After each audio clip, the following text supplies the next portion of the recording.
హల్లెలూయా, హల్లెలూయా. కొన్ని నిమిషాలు దేవుని వాక్యాన్ని మనం విందాం. పరిశుద్ధ గ్రంథంలో నుండి రోమీయులకు రాసిన పత్రిక 12వ అధ్యాయము 2వ వచనాన్ని చూద్దాం. రోమీయులకు రాసిన పత్రిక 12వ అధ్యాయం 2వ వచనం. మీరు ఈ లోక మర్యాదను అనుసరింపక ఉత్తమమును అనుకూలమును సంపూర్ణమైన దేవుని చిత్తమేదో పరీక్షించి తెలుసుకున్నట్లు మీ మనసు మారి నూతన మగుట వలన రూపాంతరము పొందించాలి. ప్రియులారా, ఈ నూతన సంవత్సరంలో ఈ మొదటి ఆదివారం ప్రభు మనతో మాట్లాడుతున్న మాటలను ఒకసారి మనల్ని మనం జ్ఞాపకం చేసుకోవాలి. దేవుని వాక్యం మాట్లాడుతున్న మాట ఏమిటంటే, మీరు ఈ లోక మర్యాదను అనుసరింపక, మీరు ఈ లోక మర్యాదను మీరు అనుసరింపవద్దు అంటున్నాడు. ఏంటి లోకంలో ఉన్నదేంటి అంటే, దేవుని వాక్యం అంటుంది శరీరాశ, నేత్రాశ, జీవ కుటుంబం, ఇవి తండ్రి వల్ల పుట్టినవి కావు. అందుకని దేవుని వాక్యం అంటుంది మీరు లోక మర్యాదను అనుసరించద్దు. అక్కడ మరలా మాట్లాడుతూ అంటున్నాడు, ఉత్తమమును అనుకూలమును సంపూర్ణమైన దేవుని చిత్తమేదో పరీక్షించి తెలుసుకున్నాడు. దేవుని స్తోత్రం చెప్తున్నాడు. ఏం తెలుసుకోవాలంటే దేవుని చిత్తం తెలుసుకోవాలి. నీ పట్ల దేవుని చిత్తమేమైందో అది తెలుసుకోవాలి. లోకంలో ఉన్నాయి నీకు అనవసరం, కానీ మనం అది చేయము. లోకంలో ఏం జరుగుతుందా అని పరిగెడతాం, లోకంలో ఏం జరుగుతుందా అని చూస్తాం, పక్కింటి వాళ్ళు ఏం చేస్తున్నారని చూస్తాం. అది కాదు ప్రియుల దేవుడు నిన్ను చూడమన్నది. దేవుని వాక్యం అంటున్న మాటను జ్ఞాపకం చేసుకోవాలి. దేవుని చిత్తము నీ పట్ల ఏమై ఉందో నువ్వు చూడాలి. దేవుని స్తోత్రం చెప్తున్నాడు. అప్పుడు దేవుడు నిన్ను బలపరచడానికి ఆయన ఇష్టపడుతున్నాడు. కనుక నీ పట్ల దేవుని చిత్తం ఏమైందో పరీక్షించుకోగలుగుతున్నావా? ఇంకా పరీక్షించుకోకుండా అలాగే ఉన్నావు. ఒకసారి ఆలోచన చేసుకో. దేవుని వాక్యం మాట్లాడుతున్న మాట ఏంటంటే, నువ్వు తెలుసుకుని మీ మనసు మారి, దేవుని స్తోత్రం చెప్తున్నాను, మీ మనసు మారి నూతన మగుట వలన రూపాంతరం పొందుడి. ఏం చేయాలంటే, నువ్వు దేవుని చిత్తం తెలుసుకోవాలని నీ మనసు మారాలి. నీ మనసు మారితేనే దేవుని చిత్తం ఏదో తెలుసుకుంటావు. నీ మనసు మారకపోతే దేవుని చిత్తాన్ని తెలుసుకోవు. అనుకోవచ్చయ్యా, నా మనసు మారిపోయింది, నేను బాప్తీసం చేసుకున్నాను, నేను ఫలలో పాలు పొందేస్తున్నాను, నేను పాటలు పాడేస్తున్నాను, నేను వాక్యం చదివేస్తున్నాను, పిల్లలా ఇవన్నీ చెప్పొచ్చు పిల్లలు, కాదంటలేదు. కానీ దేవుని వాక్యం చెప్తున్న మాట ఏంటంటే, మనసు మారిన తర్వాత నూతన పరచబడాలి. నీవు దేవుని స్తోత్రం చెప్తున్నాను. మనసు మారిన నీవు నూతన పరచబడాలి. నూతన పరచబడాలంటే ఏంటి? ఒకసారి ఆలోచించండి. నూతన పరచబడడం ఏమిటి? నూతన పరచబడడం అంటే పిల్లల శరీర కార్యాలన్నీ కూడా మళ్ళా కనబడకూడదు. ఆ విషయాన్ని జ్ఞాపకం చేసుకోండి. అవి మళ్ళా కనబడకూడదు. కనబడే అంటే నువ్వు మారలేదు. అందుకని దేవుని వాక్యంలో ఒక మాట అంటాడు ఏంటంటే, నీ నోరు అంటాడు, నీ కంఠము తెరిచిన సమాధితో సమానంగా ఉంది అంటాడు. అంతే. పిల్లలకు సమాధులు ఏముంటుంది? భయంకరమైన కొంపు ఉంటుంది, భయంకరమైన పురుగులు ఉంటాయి, ఇక అక్కడ అస్థిపంజరాలు కనబడుతూ ఉంటాయి. అంటే మీరు ఒకసారి ఆలోచించాలి బ్రదర్, నీ నోటిని దేనితో పోలుస్తున్నాడంటే తెరిచిన సమాధితో పోలుస్తున్నాడు. అంటే ఎందుకని అలాగూ పోలుస్తున్నాడు? ఎందుకని అలాగూ పోలుస్తున్నాడంటే, మారేమంటున్నావు కానీ మాటలు మారలా, మారేమంటున్నావు కానీ చూపు మారలా, మారేమంటున్నావు కానీ తలంపు మారలా, మారేమంటున్నావు కానీ నడక మారలా, మారేమంటున్నావు కానీ ప్రేమ కనబడట్లా, మారేమంటున్నావు కానీ ప్రేమ మార్పు అసలు నేను ఏమీ నీకు కనబడట్లేదు. దేవుని స్తోత్రం చెప్తున్నాను. అటువంటి అప్పుడు మీరు దేవుని చిత్తం నీకు ఎలాగో తెలుస్తుంది? అటువంటి దేవుని చిత్తాన్ని నువ్వు ఎలాగో గ్రహించగలవు? ఒకసారి నీ జీవితాన్ని జ్ఞాపకం చేసుకో. దేవుని చిత్తం నీ పట్ల ఏమై ఉందో నువ్వు తెలుసుకోవాలంటే నీ మనసు మారాలి. మారే కరెక్టే కాదనట్లేదు. నూతన పరచబడ్డావా? నూతన పరచబడకుండా అలాగే ఉన్నావా? అది వచ్చా నేను మారకపోతే మందిరాలకు రాను. మంచిదే, నువ్వు మారేవు కనుక మందిరాలకు వచ్చావు. మందిరానికి వచ్చిన తర్వాత ఏంటి నీలో ఏంటి పరిపూర్ణమైన మార్పు ఏం కనబడుతుంది నీలో? ఒకసారి జ్ఞాపకం చేసుకో. పేరు మందిరానికి వచ్చి నీవు నూతన పరచబడాలని. నూతన పరచబడితేనే రూపాంతర అనుభవంలోనికి వెళతాం. లేకపోతే రూపాంతర అనుభవంలోనికి వెళ్ళలేవు. రూపాంతర అనుభవంలోనికి వెళ్ళాలి. రూపాంతర అనుభవంలోనికి వెళితేనే దేవుని కార్యాన్ని మనం చూడగలం. యేసు ప్రభువు వారు పేరు జ్ఞాపకం చేసుకుంటా ఉంటే తన శిష్యులను తీసుకుని పేర ఆ కొండ మీదకి వెళ్ళి ప్రార్థన చేస్తున్నప్పుడు దేవుడు వాక్యులది అతను రూపాంతరం పొందిన అన్నాడు. దేవుని స్తోత్రం చెప్తున్నాడు. అప్పుడు పేర మోషే ఏలియా కనబడినప్పుడంట అక్కడంటే మీరు మోషేకి ఒకటియో ఏలియాకి ఒకటియో నీకొకటి పట్టణశాలలు ఇక్కడ కడదా ఉంటాడు. దేవుని స్తోత్రం చెప్తున్నాను. శిష్యులు అంటారండి. అంటే మీరు ఆలోచించాలి. రూపాంతర అనుభవంలోనికి వెళ్ళాలి. రూపాంతర అనుభవంలోనికి వెళ్ళడం మనోనేత్రాలు తెరవబడతాయి. రూపాంతర అనుభవంలోనికి వెళ్ళినప్పుడు దేవుని కార్యాలను చూస్తాం. రూపాంతర అనుభవంలోనికి వెళ్ళినప్పుడు పేర జరగబోయే సంగతులను దేవుడు నీకు బయలుపరుస్తాడు. రూపాంతర అనుభవంలోకి రాగలుగుతున్నావా? రూపాంతర అనుభవంలోకి రాకుండా అలాగే ఉన్నావా? ప్రభు నీతో మాట్లాడుతున్న మాటను జ్ఞాపకం చేసుకో. కనుక మొట్టమొదటిగా మీ మనసు మారాలి. మారి నీవు నూతన పరచబడాలి. నూతన పరచబడి నీవు రూపాంతర అనుభవంలోకి వెళ్ళాలి. దేవుని స్తోత్రం చెప్తాను. అప్పుడే దేవుని కార్యాలను చూడగలవు. లేకపోతే దేవుని కార్యాలను నువ్వు చూడలేవు. కనుక మారేమో అంటూ కూడా ఏం చేస్తామంటే మస్కా కొడతామంతే. దేవుని స్తోత్రం చెప్తున్నా. హల్లెలూయా. మారాలి నీ మనసే మారాలి. మారిన మనసు దేవునికి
మారిన మనసు అంటే దేవునికి ఇస్తే ఫలితం ఉండదు.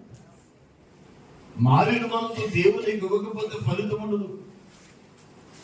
కనుక మారేమంటే ఏం చేస్తారు? మస్కా కొడుతున్నారండి, అంతేనండి. మారేమంటే మస్కా కొడితే ప్రయోజనం లేదు.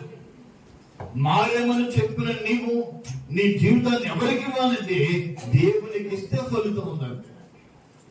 కనుక దేవుని వాక్యాన్ని జ్ఞాపకం చేసుకోవాలి.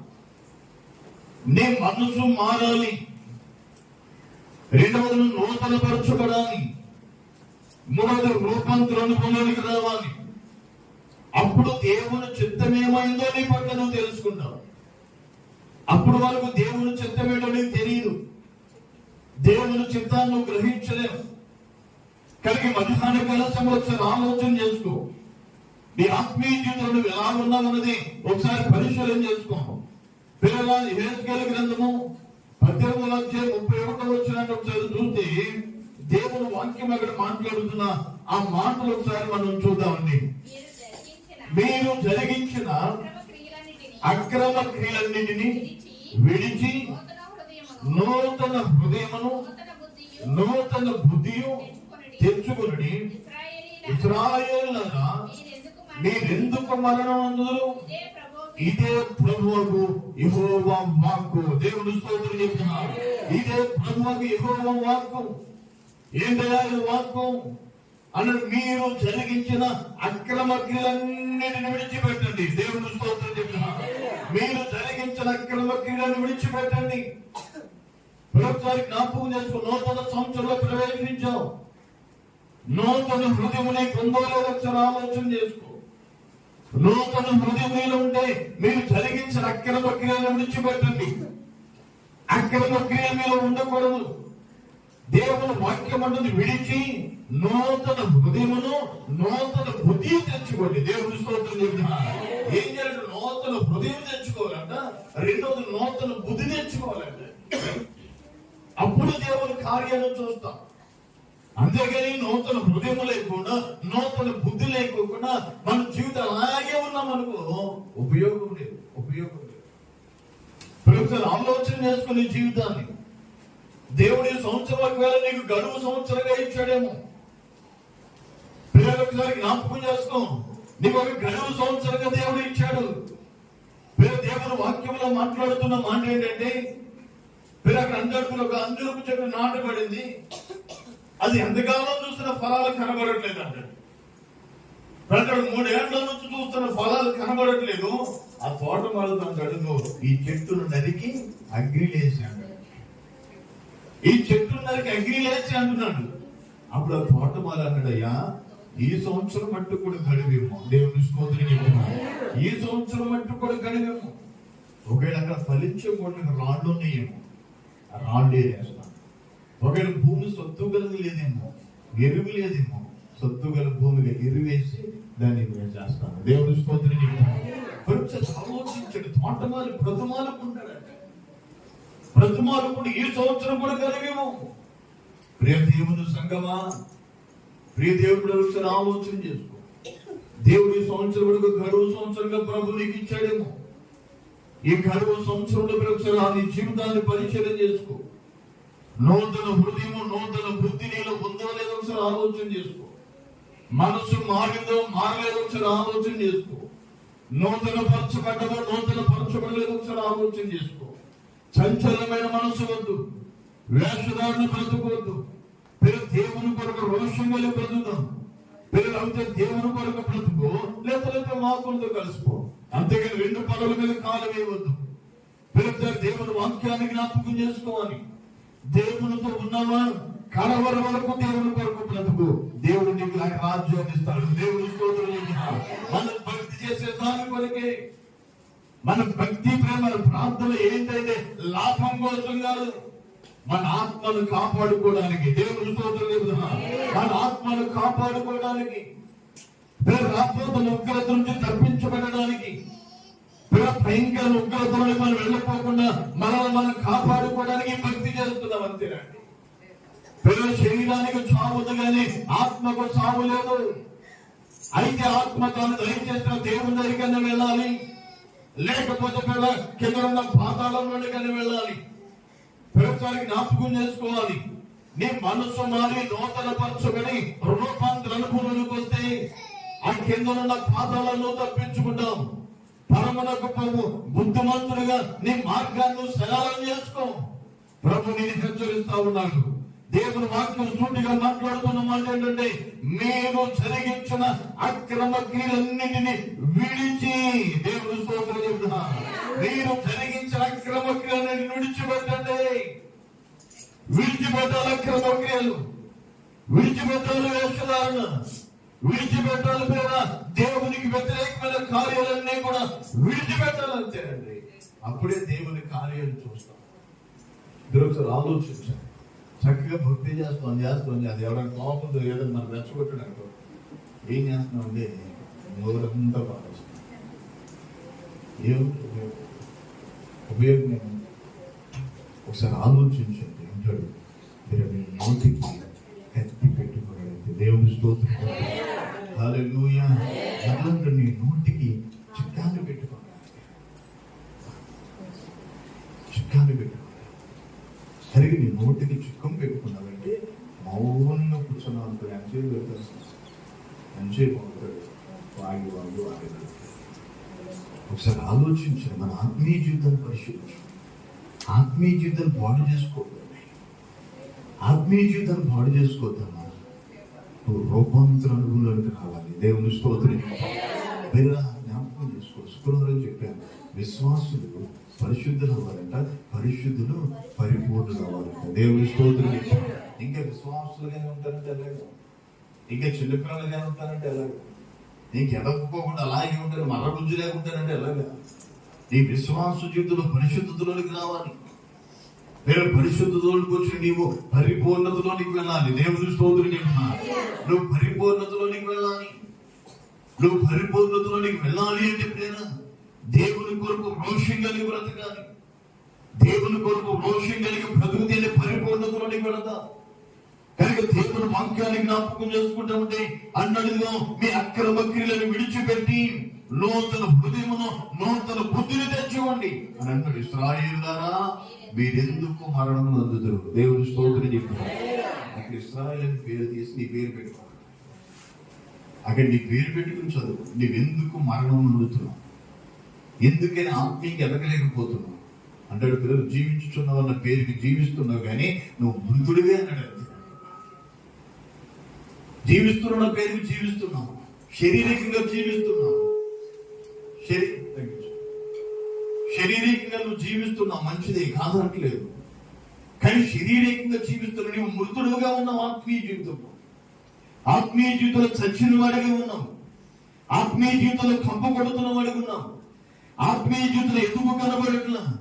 ఆత్మీయ జీవితంలో దుర్వాసన వస్తూ ఉన్నావు. దేవుడు నిన్ను చూసి సహించలేనంతగా ఓ భయంకర స్థితిలోనే ఉన్నావు. నీ జీవితాన్ని జ్ఞాపకం చేసుకో. అన్నాడు, నా నోటు నుండి ఉమ్మ వేస్తాను. అయితే చల్లగా నోటు, అయితే నిలువెచ్చని జీవితం వద్దు. నిలువెచ్చని జీవితం వద్దు. నిలువెచ్చని జీవితం నీలో ఉందా? బయటకు ఉమ్మ వేస్తానంటున్నాడు. నువ్వు ఎలాగున్నావు? నిలువెచ్చని జీవితం ఉన్నావా? ప్రభు నేను హెచ్చరిస్తున్నాడు. ప్రభు నీతో మాట్లాడుతున్నాడు. నీ అక్రమ క్రియలను విడిచిపెట్టావా? దేవునికి వ్యతిరేకమైన కార్యాలు విడిచిపెట్టావా? ప్రతిసారి జ్ఞాపకం చేసుకో. అంటే ఒకరు అన్ని విడిచిపెట్టేసానండి అంటారు. ఇంకా చెంచులు పొరపాటు నీలో ఉన్నాయా? ఒకసారి ఆలోచన చేసుకో. నాకు అర్థం కాదు, అసలు బూతులు తిట్టేస్తా, వచ్చి పాత్రలో పాడిపోయేస్తా. మీరు సమాధానంగా ఉన్న పాత్రలో పాడిపోయేస్తారు. నీకు నీవే శిక్ష కలగజేసుకుంటావు అంతే. నీకు నీవే తీర్పులకు వస్తావు అంతే. నీ నోట బూతులు మానుకోకుండా, నీ దగ్గర సరసోక్తులు మానుకోకుండా అసలు పాత్రలోకి రమ్మని దేవుడు వస్తాడు. ప్రభు ఒప్పుకోడు. ప్రభు శిక్షకులైపోతాడు అన్నాడు. మీలో బలహీనైపోతున్నాడు, మీలో రోగులైపోతున్నాడు, మీలో చాలా మంది నిద్రిస్తున్నాడు. దేవుని వాక్యం డైరెక్ట్ గా మాట్లాడుతున్నాడు. పాత్రలో పోతున్నా నీవు జాగ్రత్తగా ఉండు. పాత్రలో పోతు నీవు భయం కలుగుండు. పాత్రలో పోతున్న నీవు ప్రేర దేవుని దగ్గర భయం భక్తులు లేకుండా వస్తే నీకు నీవే శాపాన్ని పట్టుకెళ్తావు తెలియకుండా. దీవుని పట్టుకెళ్తావు, శాపాన్ని పట్టుకెళ్తావు.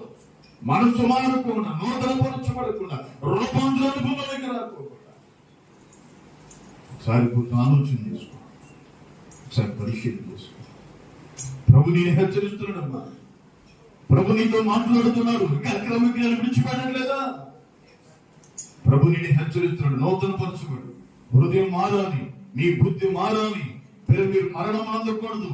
దేవుని వాక్యం ఉంటుంది, ఇగో మరణం నందు వాడు మరణం బట్టి నేను సంతోషించేవాడును కాను అన్నాడు. కావున మీరు మనసు తిప్పుకొనడి, అప్పుడు మీరు బ్రతుకుదురు.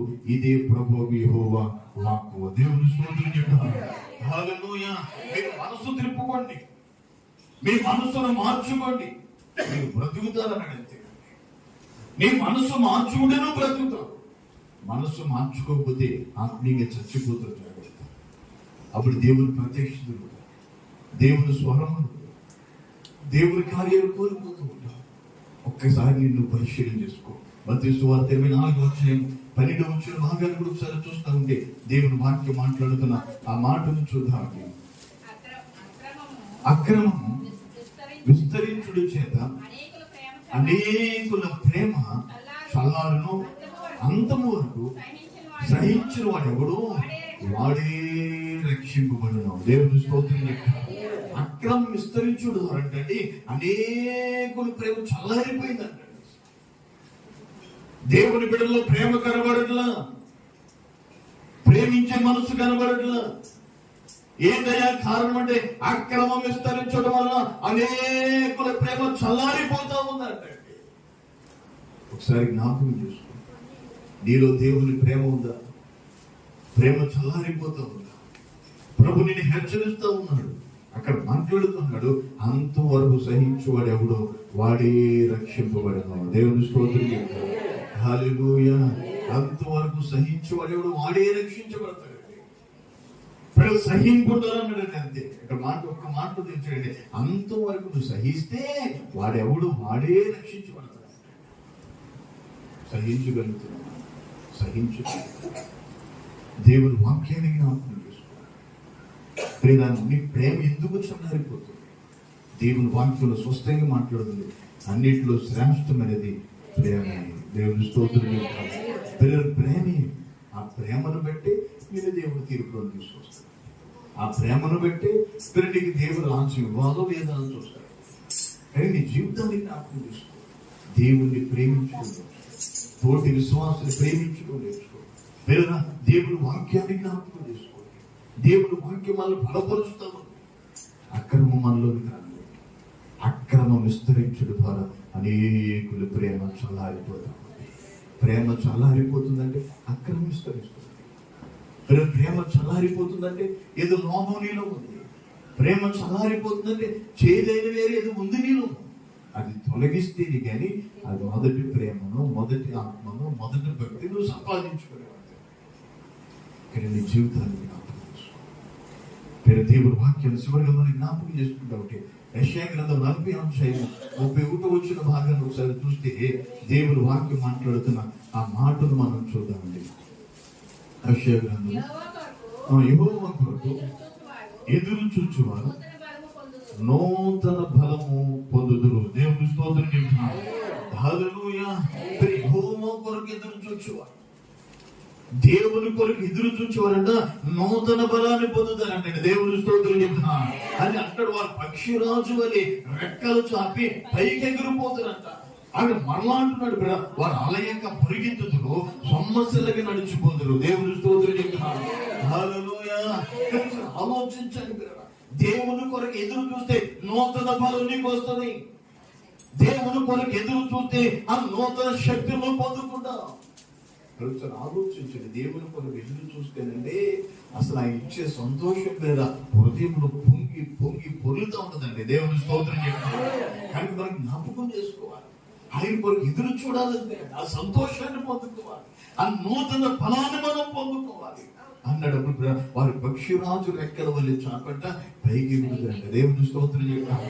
ఇంకా దేవుని ఆనందం, దేవుని శక్తి, దేవుని ఆత్మతో నింపబడుతున్నప్పుడు దేవుని పని కొరకు ఏం చేస్తారు? పరుగులెడతామంటే దేవుని పని కొరకు పరిగెడతారు.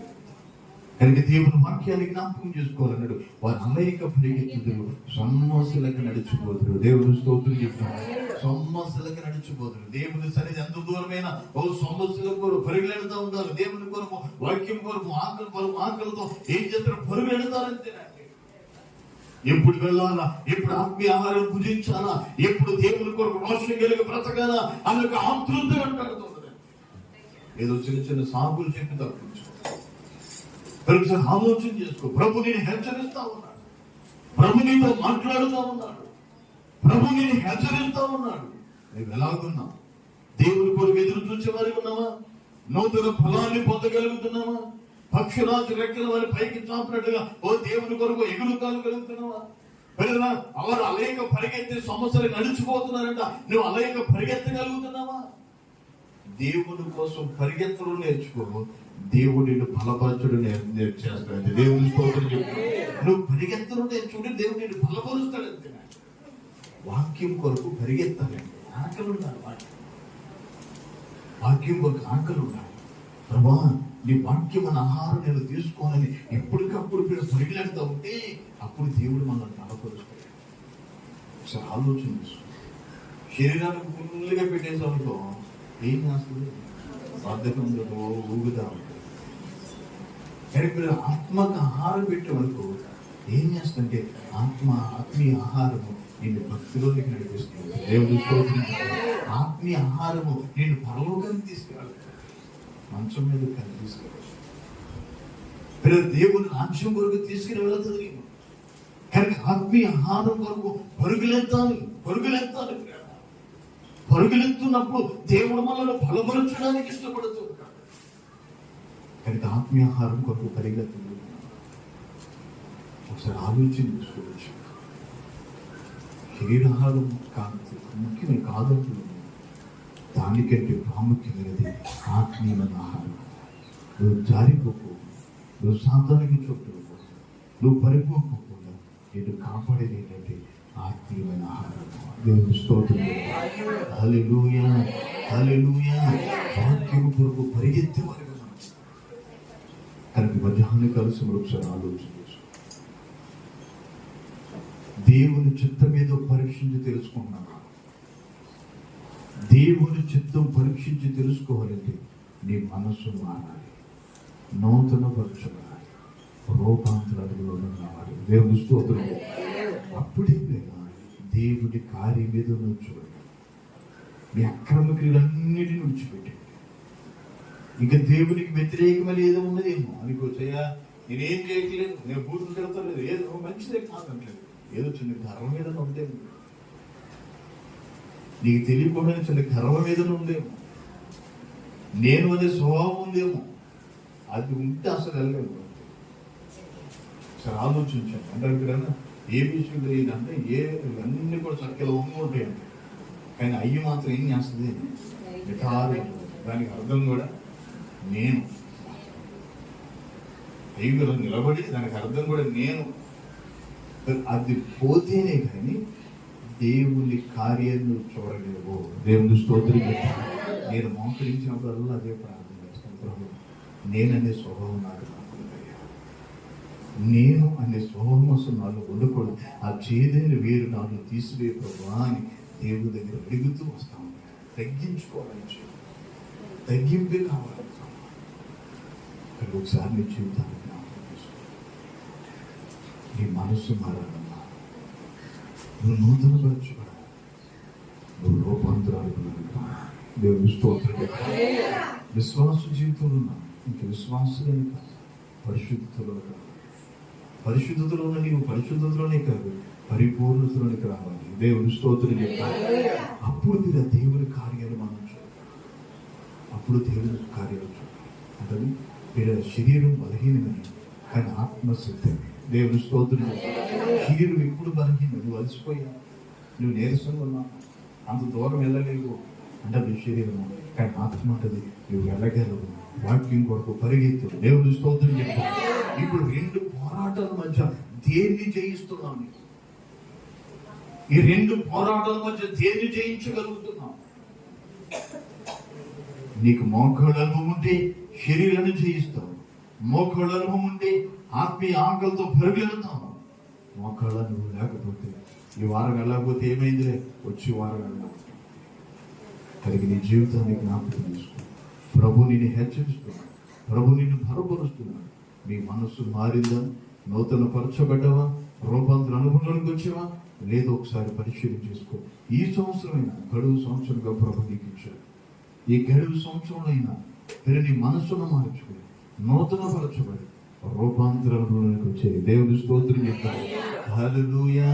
అసలు రూపాంతర అనుభవంలోనికి వస్తే ఆనందమే ఎరుడు, ఆ సంతోషం. కనుక ప్రభు ప్రభు దగ్గర ప్రభు మాటలు జీవించుగాక. ప్రార్థన చేసుకున్నాం. హల్లెలూయా, హల్లెలూయా.